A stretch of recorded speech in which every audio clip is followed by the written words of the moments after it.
Okay, the next item, as if people just don't have enough on their plates with all this 2020 mess.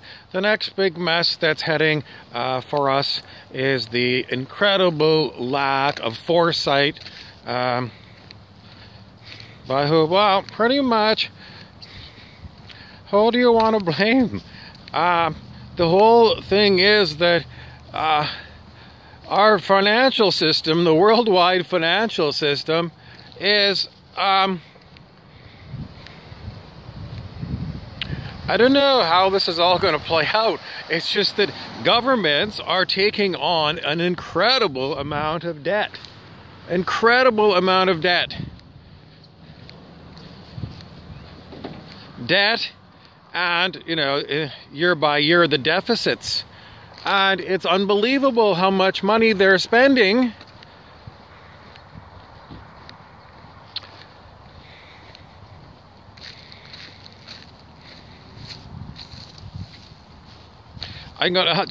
This is what I've been. I'm seeing the slow motion train wreck of the tanked world economy.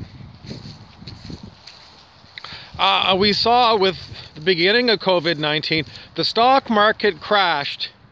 It was a bigger crash than the 1929 great crash that started the Great Depression.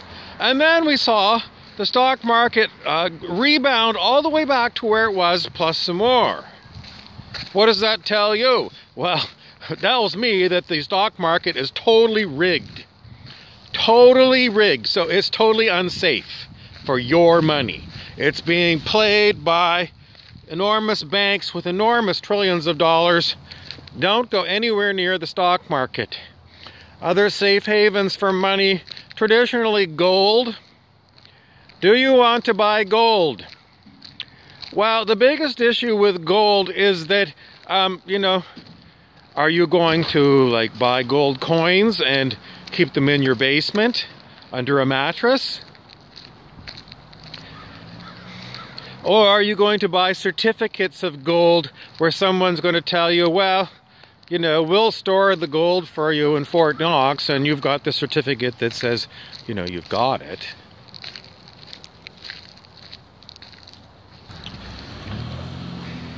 Now, traditionally, people have not worried about it. Should you be worried now?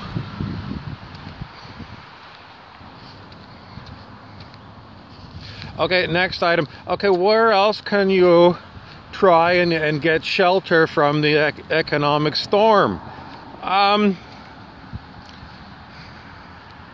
What about Bitcoin? Is Bitcoin going to be where people are going to put their money? I don't understand Bitcoin. There's been large run-ups in the past in the price of this Bitcoin. I don't know what it's tied to. It seems to be tied to, you know, this Bitcoin mining, which makes no sense to me whatsoever. So I'm not going to recommend Bitcoin to you, because if I can't understand it, you can't understand it. If you think you understand it, then you don't understand economics. Or I don't understand economics. I've been around a long time. I understand economics. I would not buy Bitcoin. Somebody's just going to turn off the computers and then all of a sudden all your money is gone. You're never going to be able to get it again. I don't think it's safe. So, bonds. Do you want to buy bonds? From whom? This is the whole issue we've got right now. Used to be that long-term government debt that you buy was safe because it was guaranteed by the taxpayers of the country that you bought the debt from. But nowadays, I think government debt is garbage, because they've tanked the economy. They tanked the economy. It means the economies are all shitty. And people are having a hard time making rent on their minimum wage jobs. So if you're expecting that the taxpayers of each individual country are going to pony up and pay off all this debt, how can they? They can't afford it. So buying government bonds is stupid. And, you know, then what? Well, I don't know if Amazon.com has got bonds or Walmart has got bonds. I don't think so. But seeing as that those are the only companies that have done well in 2020, do you want to buy their stock? Well, I don't know if you can buy Amazon stock. And I'm not sure about Walmart because it's a privately held company, wasn't it? The Walton family, the billionaires. So, then what are you going to do with the assets that you have? Are they going to be taxed? If you've got stuff, that's the first thing they're going to come for. Look at Greece. When Greece went down the tubes, they were talking about taking your money out of your bank accounts and keeping it. They were going to steal people's money in Greece. Directly stealing it from your bank account, direct to the government. So, what assets do you have that the government can seize?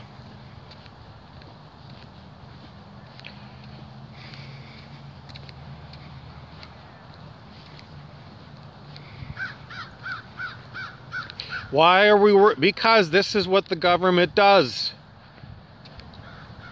They run up enormous credit card bills with your name on it, and then when it comes time to pay, they come to look for you.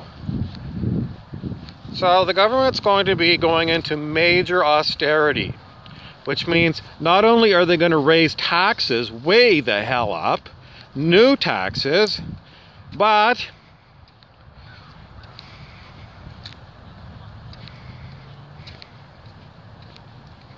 what else can they do? Oh, they can cut spending. So, what are the things that they're going to cut spending on? Well, if you're in a government place that's where the government pays for your health care, you can look for user fees on health care and cutbacks. If you're anything to do with anything, you're going to have more expensive services and you're going to have less money in your pocket. And we've already been austered into minimum wage jobs. And if you're lucky right now and you don't have a minimum wage job, you got to be looking to say, okay, are they going to cut me? Because if you're making a good buck and they don't have money to pay, they're going to start slashing.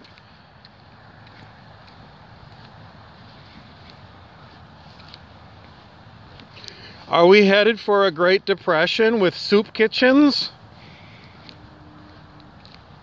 I think so. I think the writing's on the wall.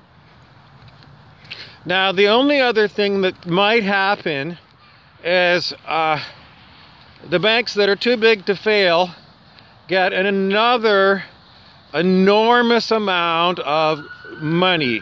I think that's what's going to happen. You're going to see negative interest rates. I'm just saying that because the siren went off and that's usually a sign from the universe. So negative interest rates are going to come back. Quantitative easing is going to come back. They're going to be plowing more and more printed money because that's what it is. It's just, they're not actually going to print it. It's too much to print. But they're just going to start, you know, just out of thin air, they're going to print money and give it to the banks. And let it wash through. What happens? Well, the banks keep all of it. And does it really help the rest of us? No. But that's what's going to happen. And how is this really going to play out? Is there anything you can do?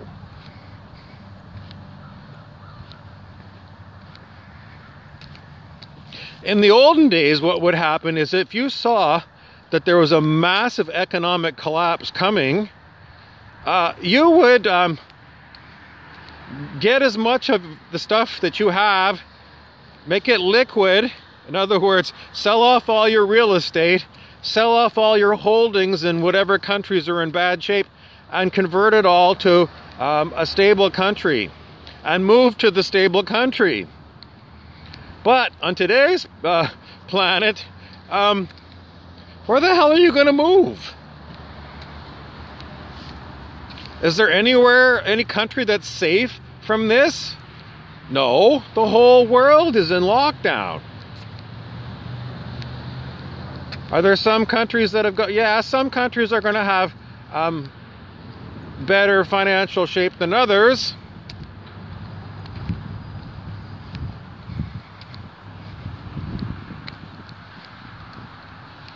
But, you know, in the end, all I'm going to tell you is I see really no solution whatsoever.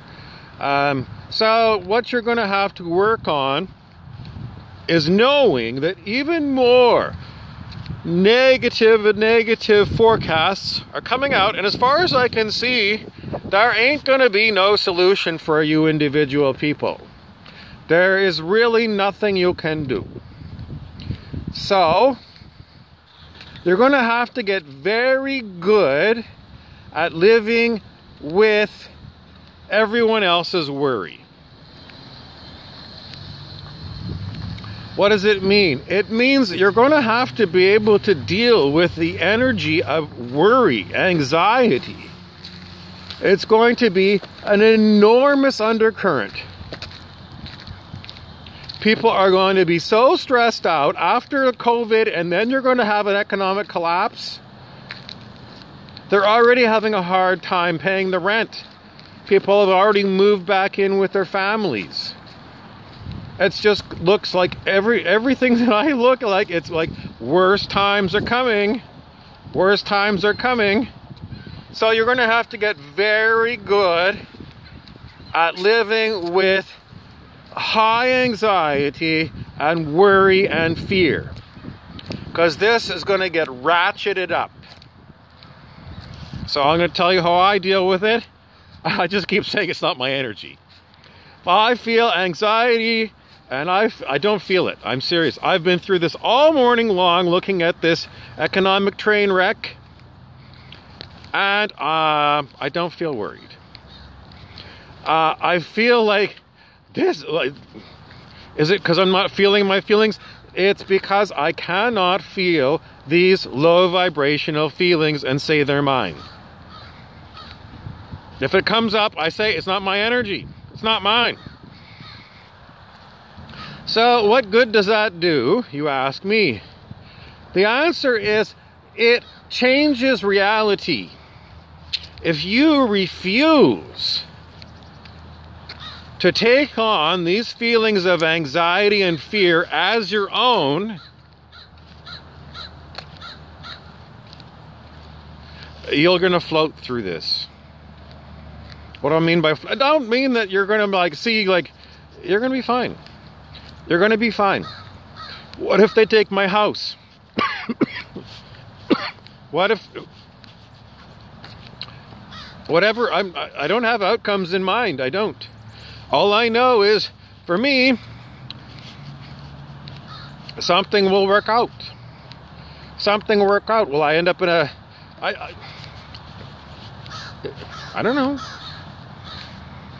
But worry and fear are not on my mind. I don't feel worry. It's so weird. It's the weirdest feeling. I don't have worry and anxiety right now.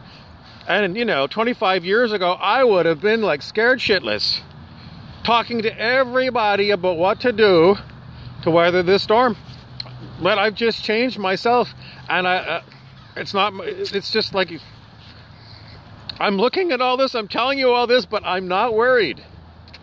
Now, I don't have much to lose, you know, other than me going to a soup kitchen and living in, you know, like homeless shelter or something. Can I live with that? I don't really want to live that way, but I mean, if you're going to do what you're going to do to survive. Why are we in this particular situation is going to be my next talk.